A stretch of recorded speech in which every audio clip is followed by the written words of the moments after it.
Welcome to our channel. Today we are dive in Solana price news today. Technical analysis and price update. Solana, SOL, is still in a downtrend and we haven't yet seen a confirmed reversal. Despite recent rallies, every move since the January high has been corrective, not impulsive, meaning the trend remains bearish for now. So what are we watching for? Right now, SOL is sitting below the key trend line, and the recent bounce may just be part of a larger correction. According to Elliott wave analysis, we're still likely in a C wave down, and while a reversal could be coming soon, we need proof on the smaller time frames. Let's break it down.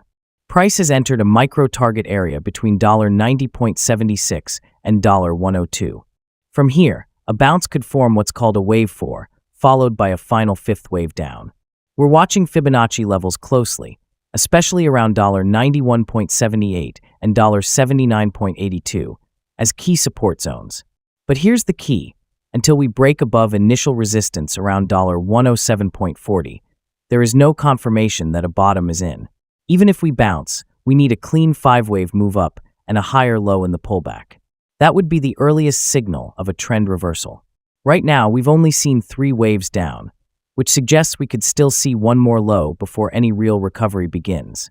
If SOL does manage to break above resistance and form that 5-wave structure, that could be our launch point for higher prices. But until then, the trend is still down, and caution is key. If you found this update helpful, make sure to like the video, subscribe to our channel for daily technical insights, and drop a comment below. Thanks for watching.